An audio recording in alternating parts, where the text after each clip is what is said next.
I'm the answer to your every cry. So illusion for the way behind. I bring to you good news.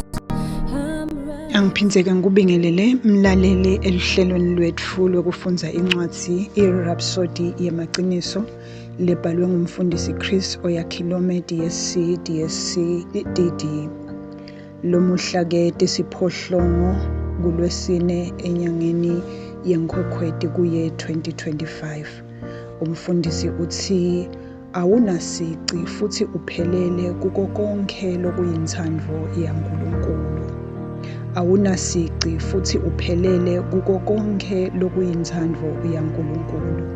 Livesi lethu ke lamuhla litholakala kubaseKolose sahluko sesine livesi lelishumi nakubili lithi uyanihambisa na Ephafrasi longulomunye wakini inceku yaKristu Jesu lonilwela ngaso sonke sikhathi emkhulekweni kuze nime niphelele nisime ekwenteni inthando yaNkulunkulu. Umfundisi uthi kuleli vesi lembhalo longenhla sibona ukuthi moya waNkulunkulu nga-Ephafrasi abethandazela libandla laseKolose ukuthi lime lingenasici futhi liphelele kuko konke lokuyinthando yaNkulunkulu. Bekafuna bakhule ebudlelwaneni babo naKristu futhi bakhule ngalokuphelele. Wasebenzisa ligama lelithi kuphelela lelisuselwa egameni lesiGriki lelithi plerou lelisho kugcwaliswa noma kugcwaliswa ngalokuphelele. Yaqhubeka umfundisi uthi ngako kufanele ugcwale noma ugcwaliswe ngalokuphelele ngenthando yaNkulunkulu. Leli licebo laNkulunkulu ngempilo yakho. Haleluya. Lokho kusho ukuthi awuyoze ungabade noma udideke mayelana nenthando yaNkulunkulu nanoma ngayini ngobe ugcwele noma ugcwatshisiwe ngelwadi lwenthando yakhe. Kukhumbuta lomunye umthandazo wamoya kubaseKolose sahluko sekucala evesini lemfica nalithi kanjalo-ke nathi kusukela mhlazana siyivangani asizange siyekele kunithandazela. Sininxusela ukuthi niphelele ekwatini inthando yaNkulunkulu ngekuhlakanipha nekuconza konke kwamoya. Lokho kutholakala-ke kubaseKolose sahluko sekucala livesi lemfica. Akabongwe uNkulunkulu. Kungenteka yini lokhu emhlabeni? Kuthi sigcwatshiswe ngelwadi lwenthando yaNkulunkulu ngekuhlakanipha konke kanye nangekuconza kwamoya. Yebo singakhona nguloko moya lakufisela bonke bantwana baNkulunkulu. Yini-ke lokufanele uyende? Wena uthi yebo lena impilo yami, lokhu kuvuma kwami, ngigcwele futhi ngiphelelisiwe kuko konke lokuyinthando yaNkulunkulu. Ngigcwatshisiwe ngelwadi lwenthando yaNkulunkulu ngako konke kuhlakanipha nekuconza kwakamoya.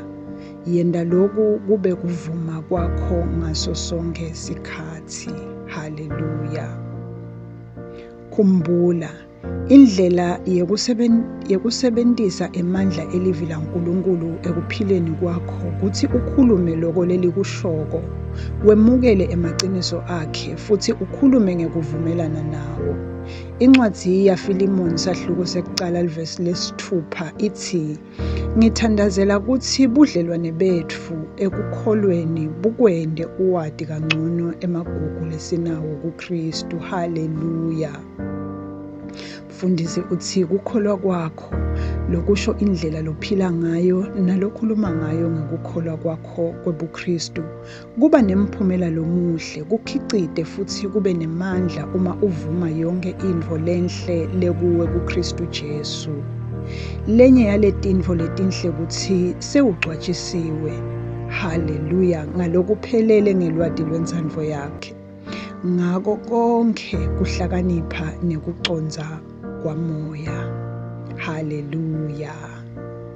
Asithandaze. babelothandzekako. Ngiyabonga ngekungenta ngiphelele kuKristu Jesu. Ngiyavuma konke lokuhle lokufakile kanye nalokubekile kimi kuKristu Jesu. Ngigcwele umusa wakho nemandla akho nekuhlakanipha kwakho. Ngigcwele impilo nemfutho nekuchuma kanye nekuncoba. Ngigcatshiswe ngelwati lwentsandvo yakho ngako konke kuhlakanipha nekucondza kwamoya egameni laJesu. Amen. Kuchubeka nesifundvo, sifundza incwadzi kubaseKolose sahluko sekucala livesi lemfica ehumishweni le-Amplified Classic, bese sifundza incwadzi kubaseFesu sahluko sekucala livesi le-15 kuya evesini le-17. Angithathe litfuba mlaleli ngibonge ukuthi uthole lesikhashana ulalele livi leNkosi sisafundza. Ngiyakholwa ukuthi ubusisekile. Inkosi ikubusise.